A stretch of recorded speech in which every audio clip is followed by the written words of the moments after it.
Module 6 Vehicles.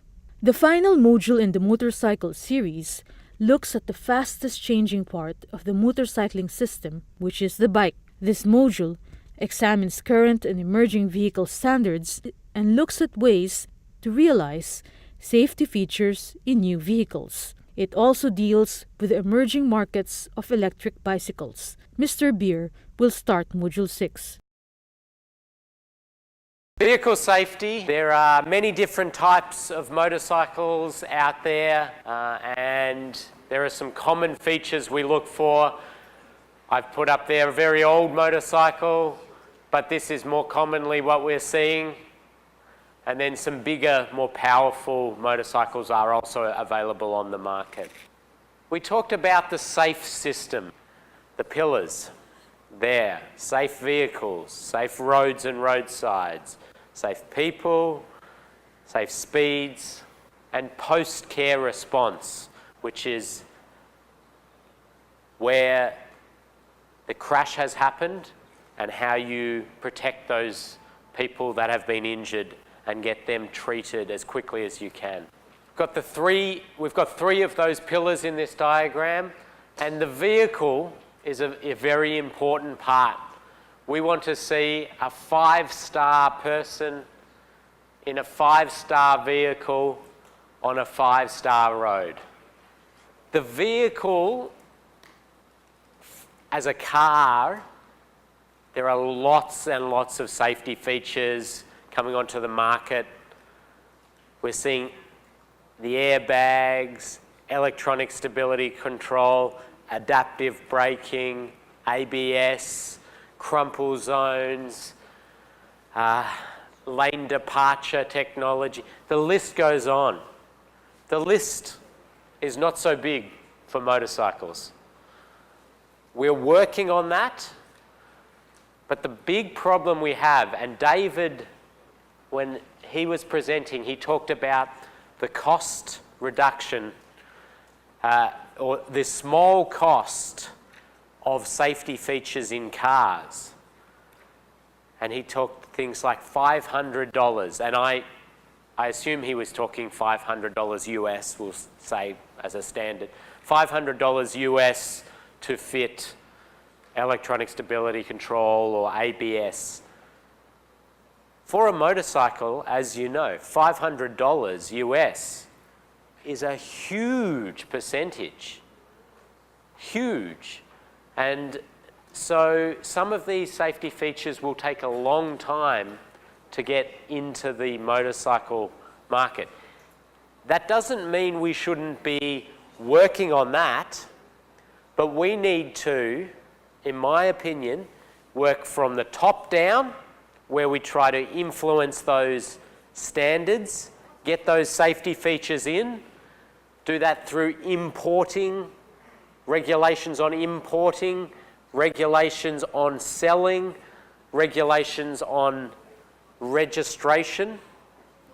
But we also need to work from the bottom up, and we need to look at maintenance of the current motorcycle fleet, which is very cheap to do and something that each individual can do. And that can provide safety benefits. Key initiatives, we want to get safer motorcycles onto the market. With all these great safety features, we have the technology. But that's going to take a long time, but we do want to keep doing it. But we need to look at regular service and repair. So when somebody is out there and they find themselves in trouble and they grab on the brakes work. And one other thing in motorcycle safety that we will see big improvements is actually the safety of other vehicles. I'll explain that further later on, but you'll see because a lot of motorcycle crashes involve two vehicles, a car and a motorcycle, there are features that we can build into cars to protect the motorcyclists. There are a huge variety of motorcycles on the market. I put up just this diagram showing all these different types: cruisers, a regular motorbike, a street sports bike, all the way down to mopeds, scooters, segways. I putting them up there as well. Golf carts. Probably not too many snowmobiles in your countries, but lots of different bikes available, but they all can be covered from that website that I showed you. Standards, there are regulations available. These are some of the regulations you'll find on there dealing with different parts of the motorcycle.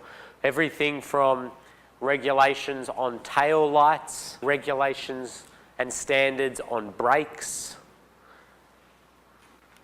headlights, seat, and many other features there. So we don't have time today to go through all of them and the importance of all of them.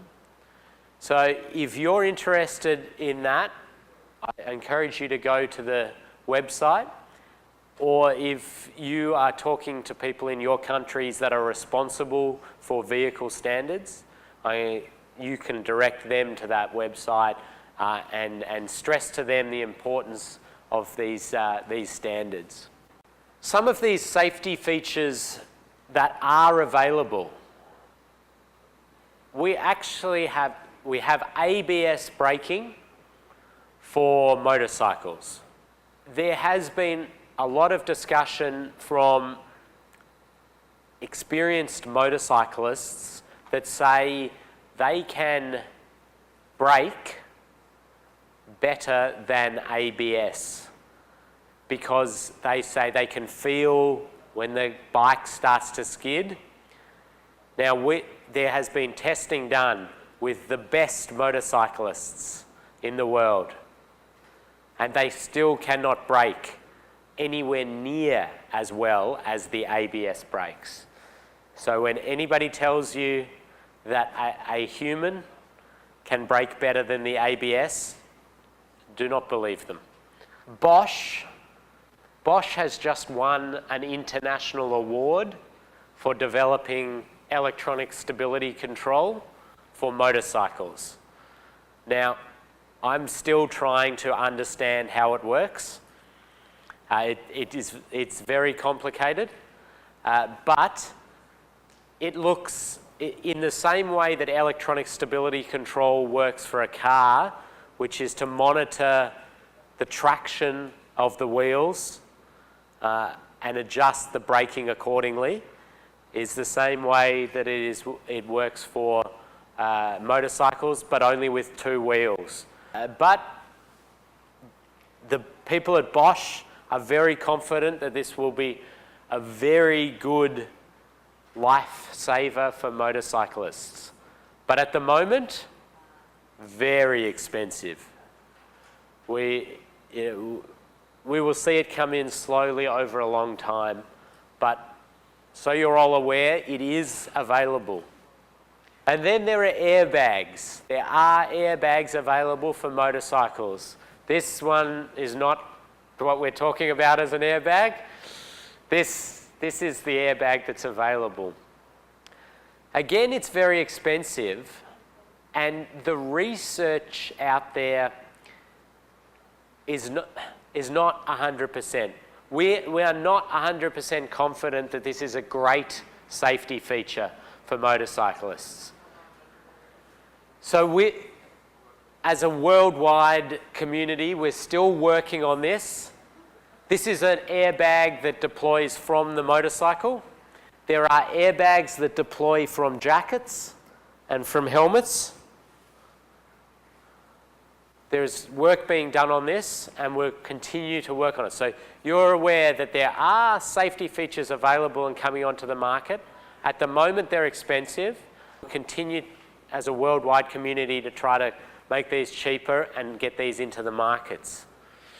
You've seen a lot about the ANCAP model.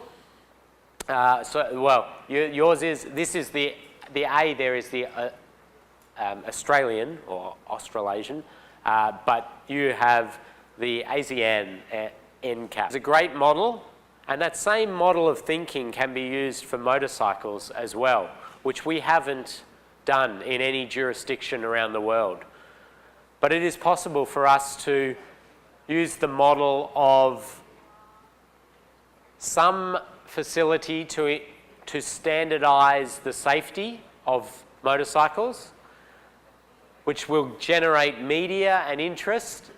The consumer will know about it. The consumer will demand that.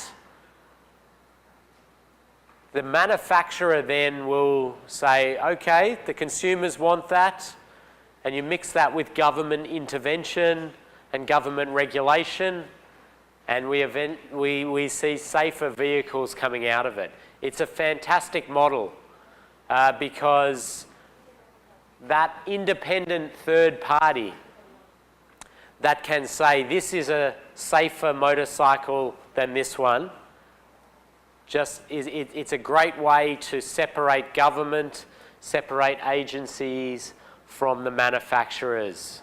Because when you get into that space, and importers and all of those others, when you're in that space, it is a very murky political environment with multinational corporations that develop and sell the equipment and the bikes that all have interests in it. So having that independent party is a great idea. So we might be working with the global NCAP, the ASEAN NCAP, and the others around the world to see if there's a possibility to start the ball rolling for motorcycles. Linked with all of this vehicle regulations and maintenance is enforcement again. None of these things work independently. It's all part of the mix, because if we say that a motorcycle must have these features at a minimum and they must work, we need to enforce that. We need to be checking that these features are actually on the bikes and they're working.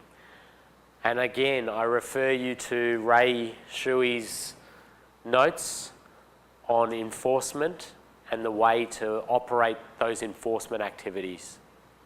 We talked a little bit yesterday about the e-bikes and the emerging market of e-bikes. This is happening all over the world, and it is staggering to look at how quickly these are coming onto the market. The definition of an e-bike is murky. Around the world,